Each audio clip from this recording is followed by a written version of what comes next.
ฟังเสียงฟ้าห้องดังก้องสนั่นเวหาสะกินหัวใจเลื่อยมาเกือบปีแล้วนะที่บ่มีข่าวสาวนาคนนี้ซ้ำชีวีคิดน้ำผู้บ่าวความผูกพันเป็นบ่าวสาวตั้งแต่ข้าวเฮียนอยู่มอปลายอายได้เฮียนต่อมหาลัยอยู่ในเมืองทองจึงจำจากใจน้องทั้งที่เฮาสองผู้บางคลิปได้อีกทีเขาบอกเคยขอเส้นเมื่อกี้นอกเป็นแนะนำให้เอาน้ำกินกันเลยบอกเป็นสไลด์เขากับยิ้วเข่าวันนี้เราก็ได้แวะมาเบิ่งเซเว่นเลยนะซื้อน้ำกินข่าวกินพร้อมกันอยู่เนาะอะไรไปเห็นแต่เขาลุกเพิ่มเนาะอะไรเนาะมาตอนยังกับตอนเปิดใหม่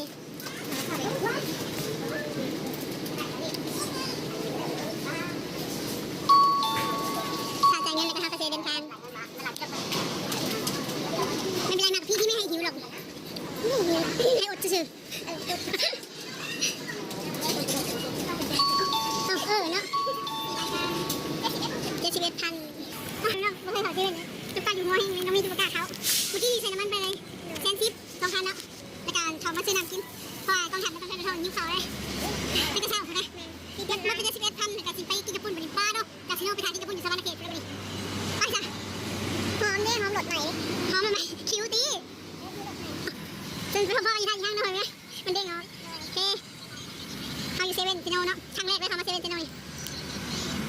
สองคันนี้คือกันเลยนี่คือกันเนาะแต่เป็นสวยเดินทางได้นั่งกันเต็มทางเลยเนาะเสือตามันลายกระตุ้นที่ชมพูต้องมาไว้เนี่ยกินข้าววันเอาจะเป็นน้องกี้วันนี้มีคนหน้าเป็นกาคนตัวแม่เดินสั่นเลยมันเลยเดี๋ยววันนี้อยากกินข้าวได้ไหมน้องเมื่อเจ็ดสิบไก่คือทำงานทำไมข่าว10,000 ปันกินน้องเขาเอาสบายดีไหมลูก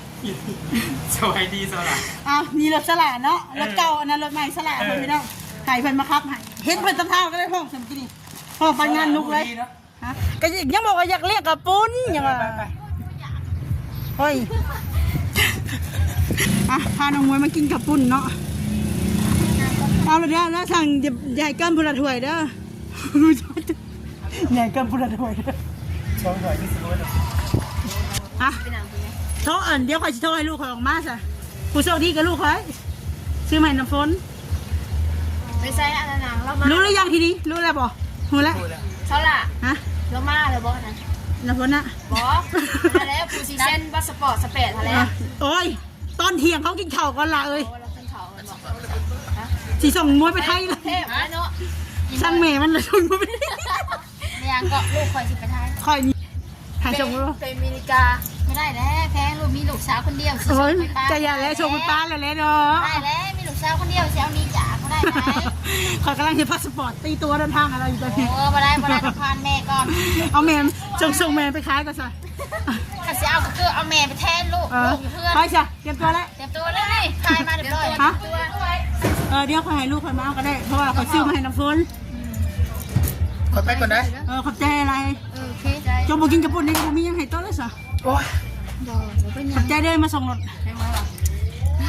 ในคลองหากินกาแฟนี่นะเหรอกินบ่กาแฟกินกาแฟเชื่อเองมีบ่กาแฟยังกาแฟมาแล้วเนี่ยเอาปุ๊กๆเลยฮะเอาปุ๊กๆเลยบอกเอาก้อยอันไม่ดีกันที่ให้น้องม้วยออกมากะจะให้เรียกกระปุกเล่าอยากให้เรากินกระปุกแล้วก็ที่มีน้ำใจเล็กน้อยให้เล่านะว่าสั้นๆบอกพ่อเลยน้ำใจมันลายหมดเอาไปสักเมื่อได้น้ำใจเดี๋ยวขออนุญาตด้วยพ่อพี่น้องน้องม้วยเอ้ยกินให้อิ่มเลยเนาะเถอะเดียวป้าไปเห็นอะไรคือบอกกินเขาบ่อยากคิดร้ายบ่หรือว่าอะไรเดี๋ยวเสียวไม่เสร็จฟันยังเมื่อคืนฟันยังอยู่บ่ฟันมาไหนเอาเมื่อก็เด้อค่ะฟันบ่จืด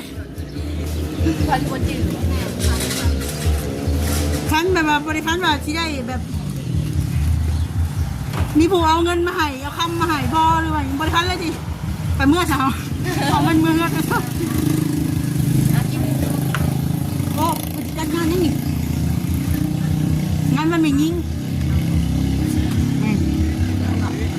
มันยิงเด้มันยิงเด้บ่เอาถามไผก็ถามเขาก็ตอบไปนี่แหละเจ้าก็ถ้าถามเจ้าของห้านเด้เอ้ย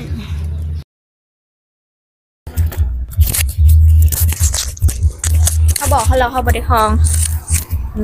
จังว่าจังกินกับปุ้นเลยจังเนาะน้องเมย์กับมีคือกันน้องไม้บ่มีแต่น้องเมย์แล้วตอนนี้ก็แล้วก็น้องมวยเนาะขาขู่ขาป้อเงินซ้อนได้พอมีเนาะ เศร้าเลยค่ะอันนั้นโคตร นี่เนาะ บริกินเขาอ่ะ เขาว่ามีสิทธิ์แค่ได้จับเนาะตัวโอ้2 4 6ก็พอดี3คนนะพอดีพุละ 2,000 ก็เลยโอ้ใครวะปุ๊บป้าบ่แม่นบ่มันคล้ายๆเนาะ อยากคล้ายๆอยู่นะแต่บ่แม่น บ่แม่นรถรับบ่มีแหวนอันถ้าสมมุติว่าเอาเงินให้คันแจกพูดเองเด้อไผมัน ได้ไปเด้ว่าจะเป็นผู้โชคดีเนาะ โอ้ยก็ยังบอกว่าโทรให้ออกมาแล้วผู้โชคดีหั่น มาเลย กำลังออกมาอยู่อาจสิท่านิดนึงเนาะเพราะว่าเราตุ้ย อ๋อคนตุ้ยนะ ฮะ คนตุ้ยนะ ลูกข่อยนี่แล้ว บริเห็นดนเลย ฮะคิดไม่ได้ก็ผมไปเข้าโรงเรียนแล้ว อ้าวส่งนอก ส่งนอก ข่อยจิบท้องเลยไม่เอาขี่รถมาเกือบลมเลย ป้ามันหอนแดดแต่อยู่สโนวันนี้แล้วเราวิทย์ฝนวิทย์อันนั้นเห็นปะนี่แหละ เอารถเฮาอยู่พุ่นเนาะซะเนาะ เดี๋ยวขออนุญาตไปเอารถมาใกล้ๆกันได้บ่พี่น้องเพิ่นว่าเพิ่นจะลองลืมหันกล้องไปทางอื่นเนาะเอาดีๆเด้อน้องเมย์รถใหม่เด้อขี่ดีๆเด้อรถเอซิมุนได้มั้ยน่ะสีสลอกเด้อเอาดีๆเด้อ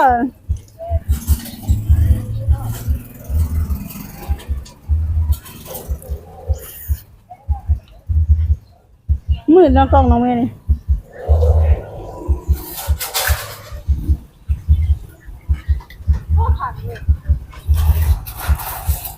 เป็นยังไงยิ้มบ่เฮ้ยผู้โชคดีคือนานมาใช่ปะลืมโทรเมย์ลืมโทร ลืมโทรวะ ลืมโทรกินกระปุ้นเลยจังโทร โดย อันเปิดเลย รูปเลยเขาไว้นี่ ฮะห้องลูกเฮาลืมโทรซ้ำกินกระปุ้นก่อนจะโทรอันนั้นมันกินอีกก่อนก็เป็นตัวแซ่บอยู่แต่ว่าเฮาพุดเน้นท้องเลยเนาะ เห็นท้องเลย นี่เลยบอกแต่แรกว่าสิมากินพร้อมกับน้องมวยแต่ว่ามันบ่ไหวแฮงน่ะมันแสลมันมาบ่ได้เด้ กินมาแต่เซโน่พูดว่า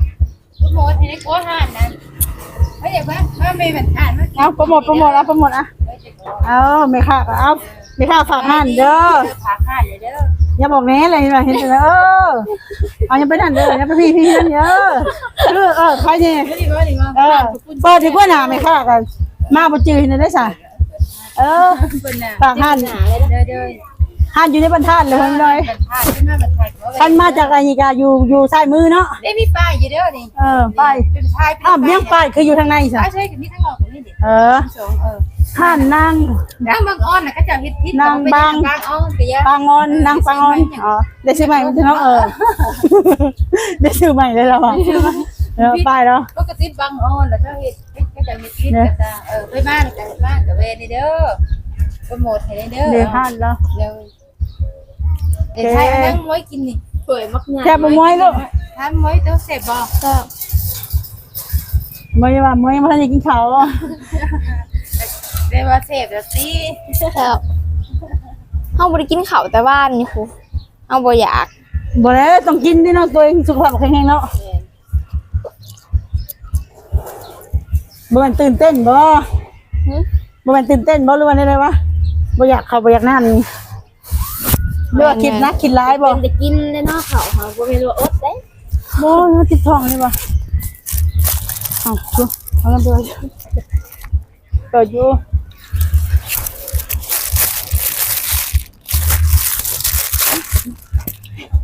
โอ้ยตกใจมาเลย จิ้มนะ คือกินหน่อยแท้ ยิ่งดอง ก็ อ่ะ อิ่มไว้แท้ ยิ่งโบราณ ข้าวบ่ได้กินน้อยเดียวนี่มั้ยคะเอ้ย เอาน้ำยังลูกแล้วสิ เอาน้ำยัง เอาแป๊บสิ ใจเย็นเด้อ ได้มีเงินอยู่ สิเลี้ยงเขาอยู่ใจ แม่ เด้อ เงินติดโตเฮา เงินที่มอบให้มื้อนั้นบ่ใช่บ่ได้ ฮะ นั่นแหละ เงินให้แม่ คือให้แม่คือบ่ให้เอง ฮะให้แม่ เขาจะบอกว่าเงินให้สิให้แม่บ่นี่ ก็ให้เพิ่นนำให้เฮานำหาแหละ บ่จะเอาไว้เพื่อค่าเฮียนค่าเนาะเปิดมันสุกหาบ่ทันเด้ แม่น แม่นอยู่แม่ก็อันแม่รักแม่ก็หาเงินแต่ว่าบางทีแม่บ่อยู่เจ้าค่าห้องค่าเฮียนอย่างนี้บัดเจ้าอยากกินอยากๆเลยเจ้าบ่ต้องให้เราก็ได้เพราะว่าเจ้าให้ไปแล้วรอบนะ แม่น ให้ เนาะ เจ้าถือไว้ เฮาบ่มีจ่ายค่านั่นค่านี่อีกจังหน่อยก็สิเสีย เจ้าหาใช้ได้บ่ได้เด้ เฮายังเรียนอยู่เนาะเฮายังบ่ได้หาเงิน ไปโรงเรียนเนี่ยเจ้าย่างไปบ่เอาบ่เอ้ยใช้รถเก่าเลยคัน นั่งไปคือได้ คันเก่าอะเอาบ่อย่าคิดร้ายอ่ะบ่ต้องปฏิเสธดอกก็โลดเลย ย่างอะไรไม่ค่าก็ได้เด้อ ตลาดใจดีเลย เอ้ยใจดีเลยเอาบ่หรือว่าสิเอาคันใหม่นี่ หึ เอาบ่คันใหม่นี่ เอา 2,000นี่บ่ให้เลยเอาคันเก่าบ่เอาเสียคันใหม่ ฉลาดอยู่นะ แล้วอยากพูดว่ารถไฟนี่ให้จะมายินดีกับหมู่เจ้าหูจะหูรถไฟ เอาเรื่องน้ำฝน จะบริคิดว่ารถสองคนนี้บ่เวลาสองคนนี้บ่ถ้าเราอีกแล้วบ่บุญอีกแล้ว บ่พูดอีกแล้วสอง แสดงว่าเฮานี่บ่มีวาสนาได้รถใหม่นี่เด้อเนี่ยบ้านก็ยืนกันใกล้กันเนาะไปพูดปะ พูดจ้ะ ข้างรถจ้าจับลองขี่เบิ่งดูหา ลองขี่ เอาเพื่อวาสนาจะได้รถใหม่ก็มีได้ โอ้ยเบิ่งก่อ กิ น นโทรศัพท์เลย กินโทรศัพท์เลยเด้เบิ่ง ลองจับเบิ่งดูกระเจ้ารถอยู่นั่นแหละว่ะจับแล้วก็ลองขี่เบิ่งดูหาเพื่อเจ้าได้วาสนาจะได้ได้ เจ๊กล้อนำ ฮะพ่อแม่พี่น้องเอ้ยลืมเอาโทรศัพท์ไปจับรถจับ เบิ่งเด้ เนาะ เบิ่งบ่เห็นหุง บ่เห็นหุงเข้าบ่ได้ติค่อยๆนี่น้องค่อยๆ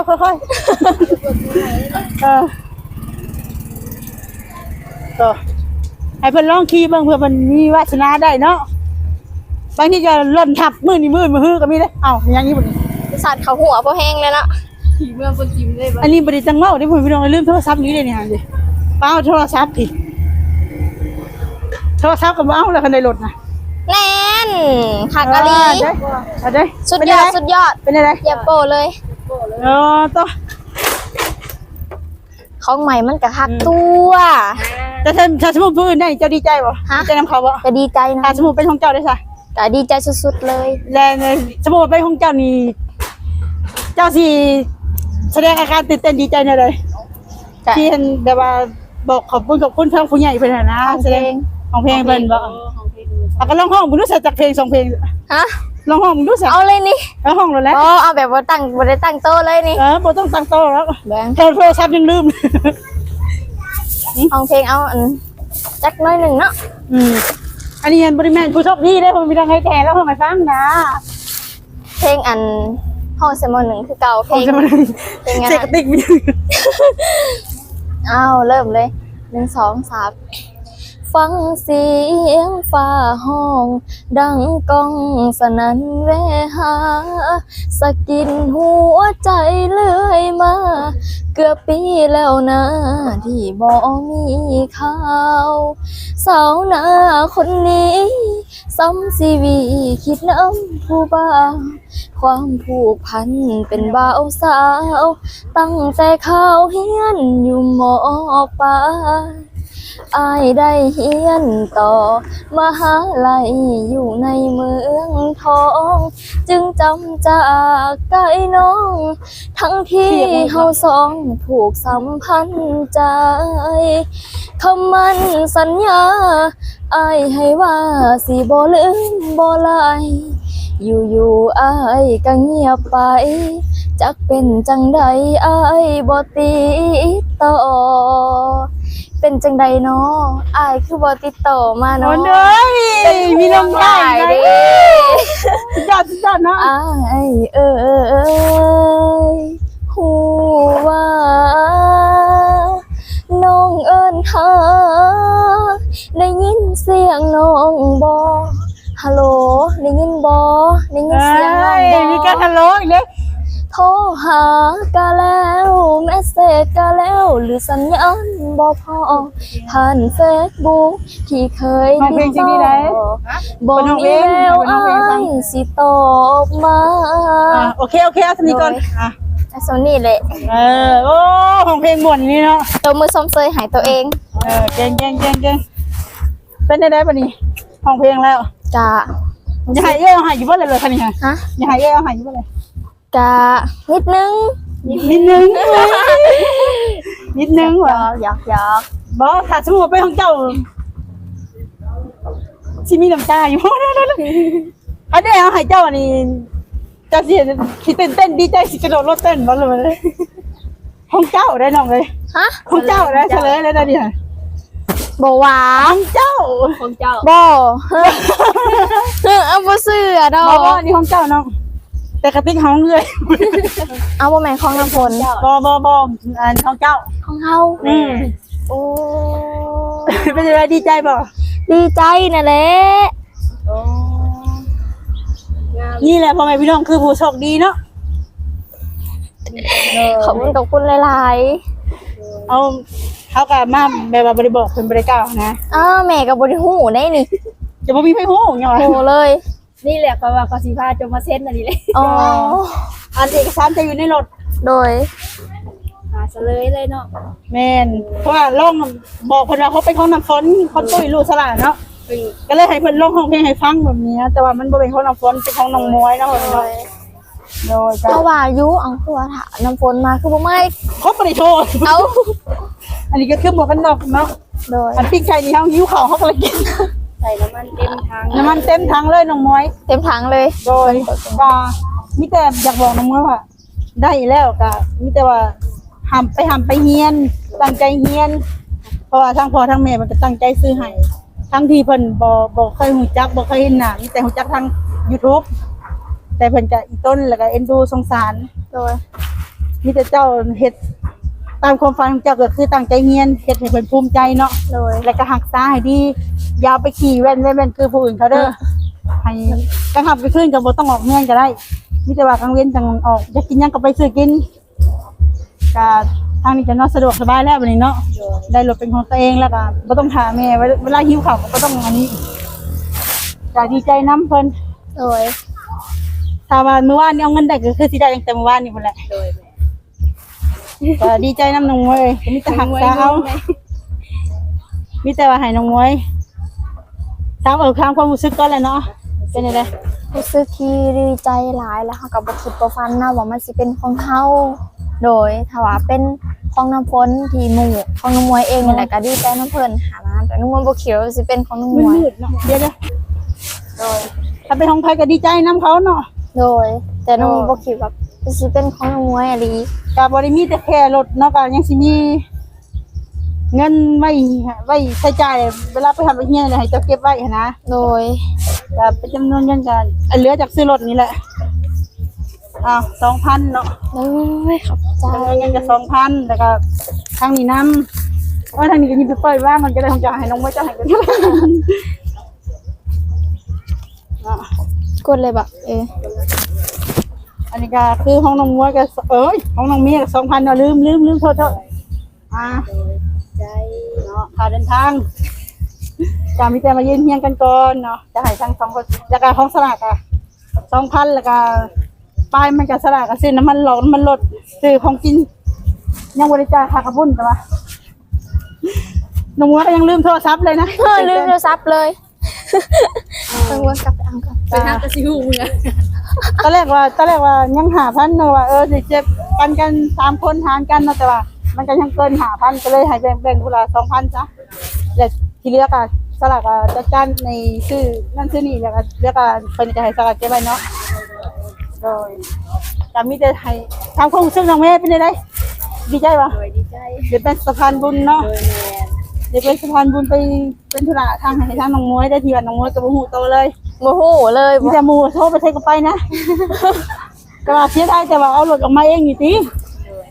ก็สมบ่ฮู้รีพ่อพี่น้องก็คิดออกมาเอง โอ้โห ทั้งที่ตลาดบอกให้เพิ่นแม่นให้เขามาส่งแลนสิเรียกกับปุ้นนะ เลย เพิ่นเอารถออกมาเอง